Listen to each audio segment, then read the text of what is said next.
American football is a ridiculously popular sport that originated in the United States of America. It began by combining the popular European sports, football and rugby. It's hugely popular in its country of origin, with the Super Bowl being the most watched sporting event of the year. Popularity is beginning to rise across the globe, especially in the United Kingdom, where in London 3 games a year have been hosted since 2007. From the information provided by yourself, we're able to calculate your energy expenditure and your energy requirements.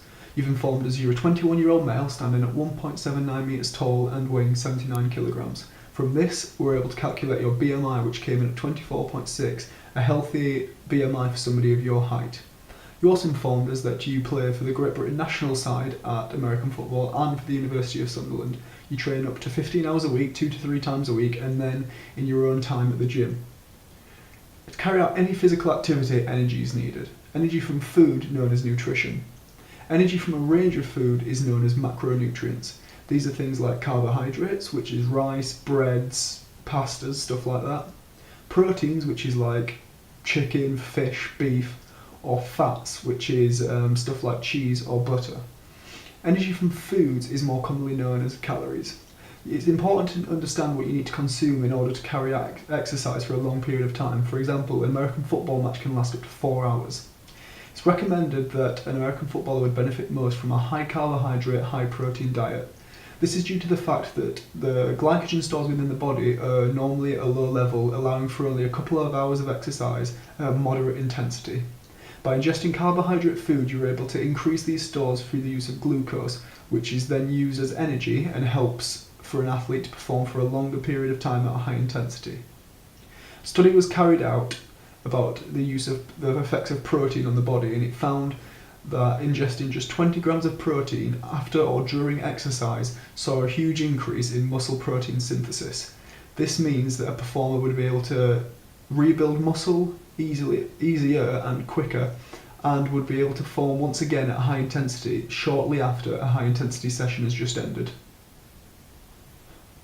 When completing physical activity, you'll use a combination of the 3 energy systems. This is the ATP-PC system, the anaerobic system, and the aerobic system. However, depending on the intensity and the duration of the exercise, you'll predominantly use one. An American football game consists of 4 quarters lasting 15 minutes each, a 15-minute half-time, and then odd timeouts or stoppages in the clock for when the ball goes out or there's an injury or anything like that that could affect the game. This means that the game will consist of high intensity short bursts of drive, which means you will personally require more use from the ATP-PC system and the anaerobic system to help you with the short bursts of intensity and the powerful run plays on each drive towards the end zone. It's highly recommended that an athlete consumes 2,500 to 3,500 calories per day. This is in order to deal with the high intensity training and high intensity games that you will be competing in. From the diet provided by yourself, we're able to calculate your average calorie intake was 1,621 calories per day. We're able to calculate your average carbohydrate intake was 325 grams per day. Your average protein intake was 111 grams per day, and your average fat intake was 65 grams per day.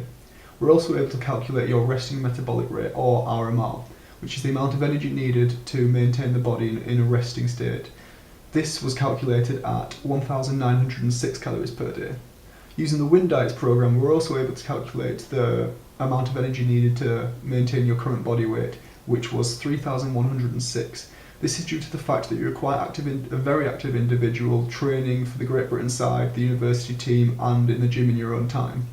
As you can see, this is very much underneath your current energy intake, which could possibly see you losing weight, which would not be good for your sport, where you need to keep size and strength in order to outpower opponents and keep pushing on each drive.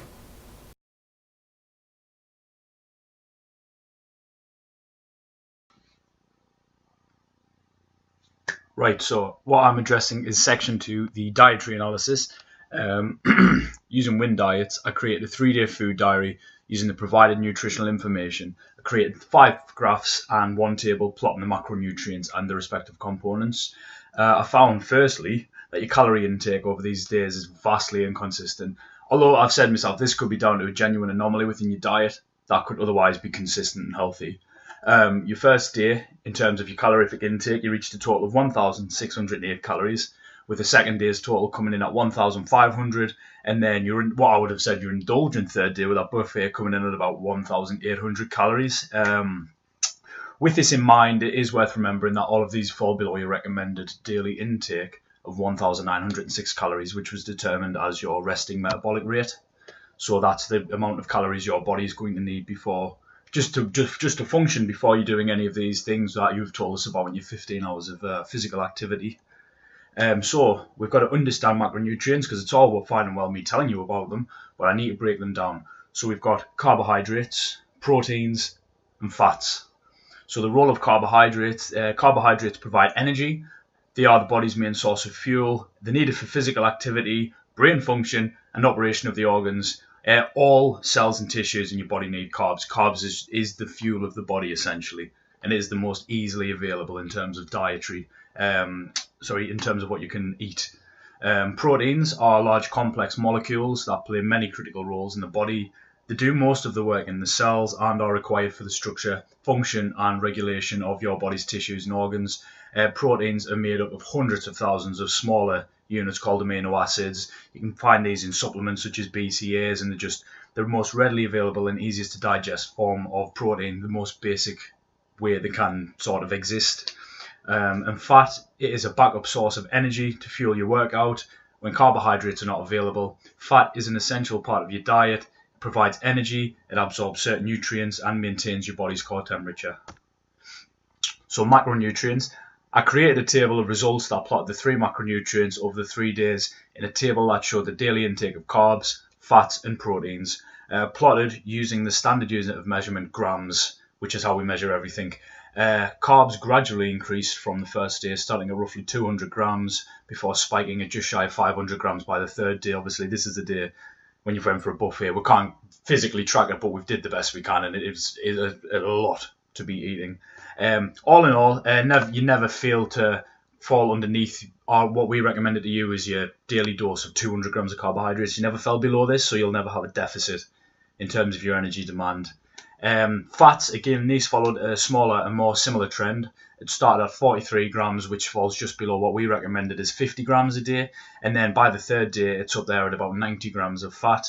And you've got to bear in mind with stuff when you've been eating your Belgian buns and your takeaways and your pizzas, a lot of this is saturated fats. These aren't the healthy fats that your body needs, where you can absorb vitamins and minerals. And protein, when we look at that, it took a negative arch-like pattern. So on the first day, you were on about 90 or so grams of protein. The second day dipped probably to about 70 or so, and then on the third day it was back up to roughly about 100 again. But in line with the recommendations, we had recommended 150 grams of protein, so there is going to be a massive deficit here. So you might notice longer times to recover from fatigue. You might have sore muscles, and general hypertrophy might not occur as quick as you'd like it to if you keep eating at a lower sort of rate of protein intake. And then finally, with 2 tables I made, was essentially what we would address as the macronutrient split ratio. So normally you hear people go on your diet could be 40% carbs, 40% protein, 20% fat. Looking at yours, despite there being the calorific deficit, you were hitting your carbs in terms of ratios. You were getting the right amount of proteins relative to fats, and all in all, I would say your diet in terms of the way it was split was fairly good. There was only a noticeable 5% difference when we knocked out the anomaly of the third day with a higher intake, where you'd only had 5% more carbohydrates. The days 1 and 2 were better, more reliable, when you were hitting about 30% protein, 15% carbs, and then about 15% fat and about 60% carbohydrates. So that is the brief dietary analysis that I have conducted using Win Diets and MyFitnessPal, so as to just give you a little bit of feedback about where you were with it all.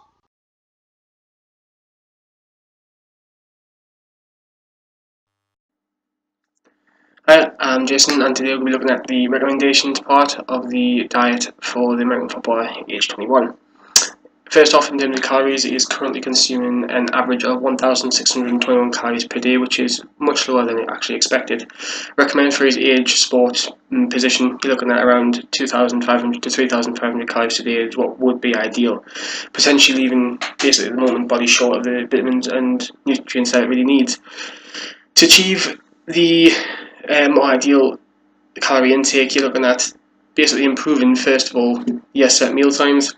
And for starting trying to do that, you're going to look at things like better breakfast, bigger breakfast. So you can start with something like 2 slices of wholemeal toast with butter and 3 scrambled eggs and things like that.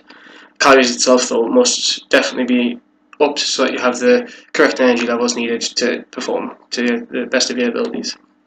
In terms of proteins, now it's been found that unless it's been coach-led, as I'm not sure if this client is or not, it is generally, the main focus is generally on protein, which for American football itself isn't always that bad, as a lot of the training, as can be seen in this client's particular training regime and matches, a lot of it is very much resistance training, weight training, and obviously American football itself is very much a high contact sport, so you need, some strong muscle mass kind of thing. And obviously protein, definitely does sort of promote that. It promotes muscle hypertrophy, it aids in muscle gain. It aids in muscle gain, and it basically in research shows that you can actually cause gains in aerobic and anaerobic power. I would definitely, although your current sort of what you're intaking, you're currently intaking 111 grams of protein per day, I would definitely advise to increase that to 150 grams per day, as you're currently below your calorie intake, meaning that as your carbohydrates increase, your fats increase, as we try and increase your calories itself, we do make sure the proteins itself increase and alter the diet accordingly to make sure that you're hitting what you need to get your energy from your protein. Because you're training playing level, your body won't actually waste any of that, because your training and your matches will accommodate the extra, and you won't actually lose any of the protein, or as in waste. Now, in terms of carbohydrates, basically offset muscle fatigue and increase muscle glycogen levels. Muscle glycogen being the greatest source of energy in terms of longer term sport. So if you're obviously wanting a longer gym session, or longer, maintain performance throughout a match, you want higher muscle glycogen levels. Too much in the diet, though, however, can mean that it will be stored as fat. So obviously there needs to be a good balance between that. Your current level is way above your recommended daily allowance at 325 grams on average. And we're definitely looking at bringing that down to 200 grams per day. This is basically to make sure that you have the energy that you need, however not any extra is stored as fat, as that's obviously not what anyone really wants, especially the high level sport such as American football and the level at which this client plays. So for that, I'd sort of recommend subbing out the heavy pizzas and pastas that are occurring on, or every day there's at least a heavy meal of a pizza or pasta, things like that, and I've definitely subbed that out for steamed fish, grilled chicken with some fresh vegetables or steamed vegetables, to try and sort of like balance that out, as that will give you sort of still a protein carbohydrate balance, but not in the extreme that a pizza or a pasta would. Now, in terms of fats are essential for the fat soluble vitamins A, D, E and K. I would recommend reducing the levels of fat from the current levels to 50 grams per day. That's mainly because, as an American footballer, in terms of training, in terms of matches, your main focus is going to be on the strength and recovery, especially with your current timetable and what you actually do. So with that in mind, I'd rather cut fat to a point where it's maybe 10% of your diet at most.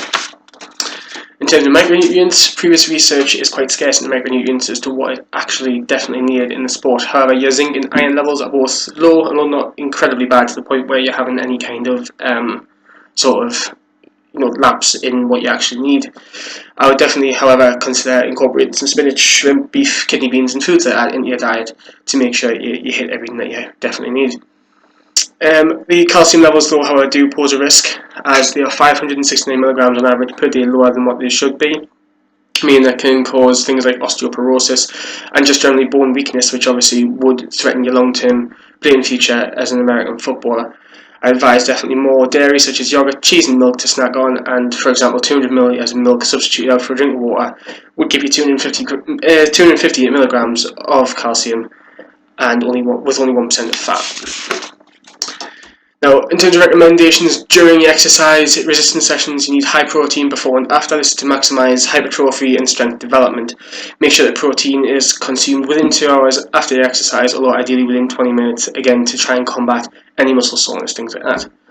During matches, I'd recommend a supplement of a 3-to-1 sort of carbohydrate to protein ratio. This is basically just to maintain your muscle glycogen levels and protein synthesis levels, thus maintain your energy levels throughout your performance. Before games, your main source comes from muscle glycogen levels, as been mentioned. It's important to meet basically your recommended daily allowance of carbohydrates, especially on your match days, to make sure that you have the energy stores and energy levels needed to compete throughout for the full hour-long game. For the recovery, recommendations for recovery, like I said, protein within 2 hours of any kind of strenuous exercise. We need the amino acids to help muscle. Basically, we need the amino acids in the protein to help muscle glycogen levels and to try and reduce soreness. General recommendations and final conclusions are that basically we need to make sure that you're eating a much stricter diet across 5 meals, which are much more well spaced out. Currently, it's just not suited to a great macronutrient diet, whereby there's long periods where your body's not getting anything. You may be binge eating slightly, and it's not constructive to a high sort of performance level, and is risking sort of injury through some impeding performance. It's risking injury through a lack of calcium. It's risking injury through sort of muscle soreness and just general fatigue, which will set in if you don't get your macronutrients correct.